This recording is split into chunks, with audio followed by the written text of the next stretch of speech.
Ladies and gentlemen, welcome back to the channel. I'm happy today. So naturally I thought that I needed to fix that. And what better way than to dive into one of the darkest times in a notoriously very dark, deeply poetic writer in music, Mr. Leonard Cohen. The subject on the board today is the subject of what is life like with fame?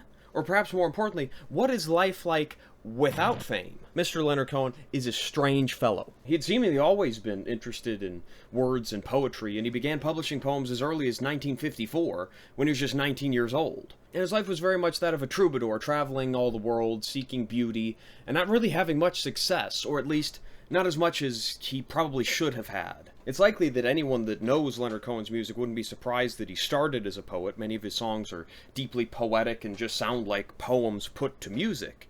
So I guess it also isn't much of a surprise that that's where he turned next. Moved away from poetry and into songwriting. Now, despite the similarities, it would be difficult to call this transitional period particularly easy for Mr. Cohen, as he's someone who famously took years in toiling over songs and perfecting them as best he could. But that's the thing with Leonard Cohen, is that he didn't start performing his own songs. He wasn't the singer-songwriter. He was just a songwriter who would write music for other people. Famously, Judy Collins recorded a lot of Leonard's early songs and even made Suzanne a hit, a song that Leonard didn't even believe was a song. It was just a poem. Now, Leonard Cohen, as I said, interesting fellow. I don't think that he ever really wanted to be in the spotlight. I think that he would have been very satisfied as a songwriter writing for other people and have all the attention be put on them.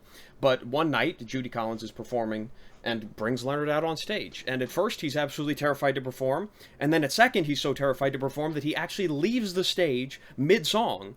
But after the crowd was so receptive to him, they brought him back out, he finished the song, and maybe that's the moment where something clicked for him. But nonetheless, he did start recording his own music. And in late 1967, Leonard released his debut record, Songs of Leonard Cohen, at the age of 33.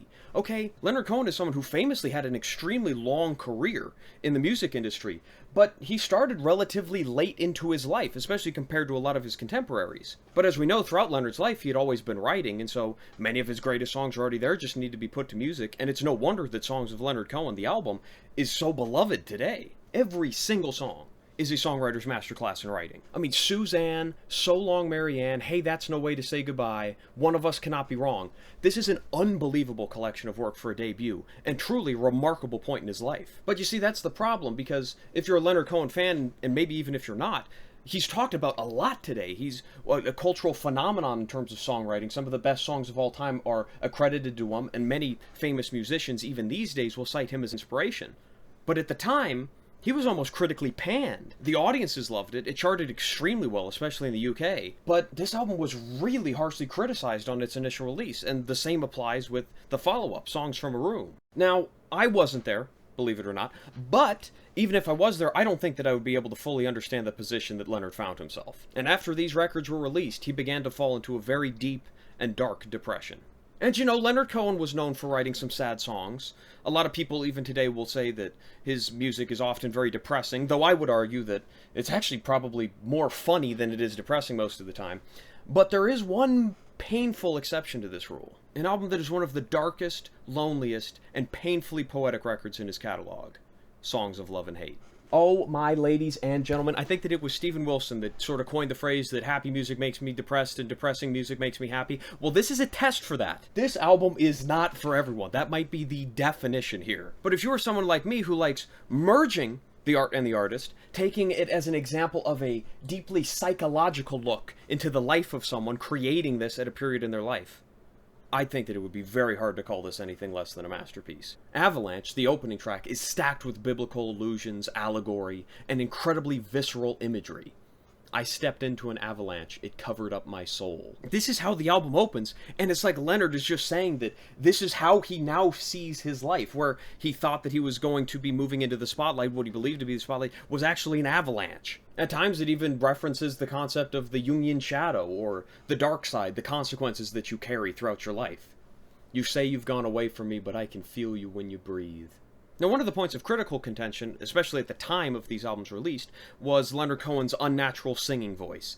He very much was not a natural singer. In fact, I don't think it's much of a disservice to say that Leonard was not a singer. He doesn't possess many of the technical abilities or skills to sing fluently, but that is where the writing steps in. Because on this song and throughout the album, we can hear him embrace that and turn the songs into a sort of ominous, forlorn reading of poetry. The same goes with the following track, Last Year's Man, and immediately we can see some similarities. This song once again deals with the duality of man. Some women wait for Jesus and some women wait for Cain, so I hang upon my altar and I hoist my axe again. He's immediately conjuring these two very opposing archetypal characters, but showing that, at least in Leonard, they're both present. Continuing from that, the themes get even more personal on the next track, and one of my absolute favorites, with Dress Rehearsal Rag. 4 o'clock in the afternoon and I didn't feel like very much. I said to myself, where are you, golden boy? Where's your famous golden touch?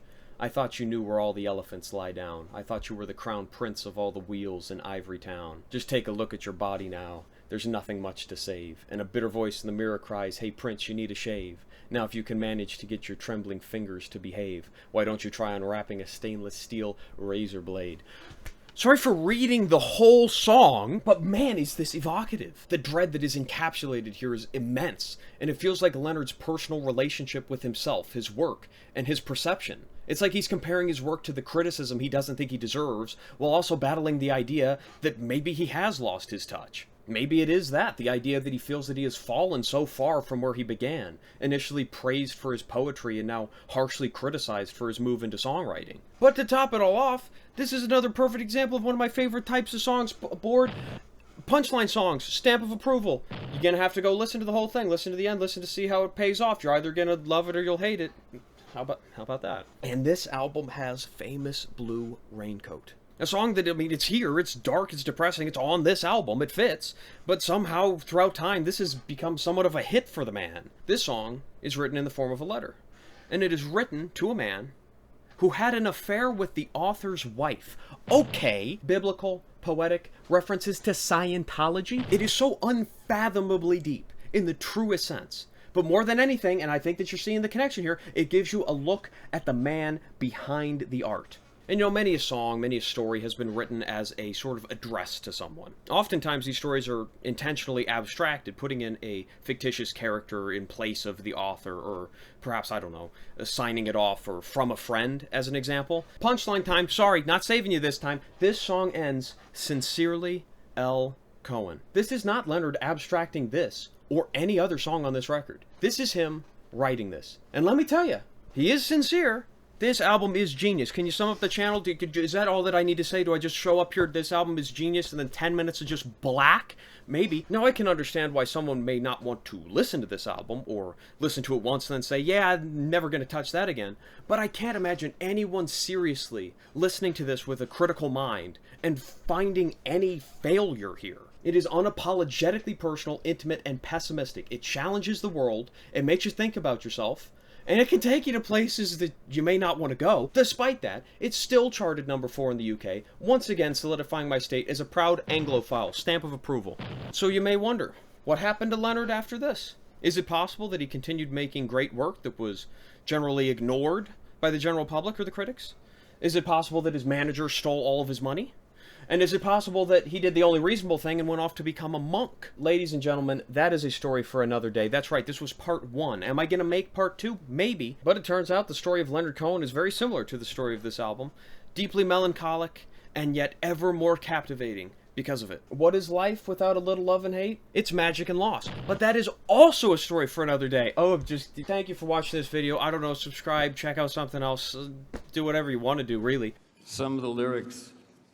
Leonard. They sentenced me to 20 years of boredom for trying to change the system from within. I'm coming now. I'm coming to reward them. First we take Manhattan, then we take Berlin. He doesn't stop, the guy. Great, great writer. Now it's come to distances and both of us must try. Your eyes are soft with sorrow. Hey, that's no way to say goodbye. I showed my heart to the doctor. He said I just have to quit. Then he wrote himself a prescription, and your name was mentioned in it. He could have stopped there. He just gets better. We're so lucky to be alive at the same time Leonard Cohen is.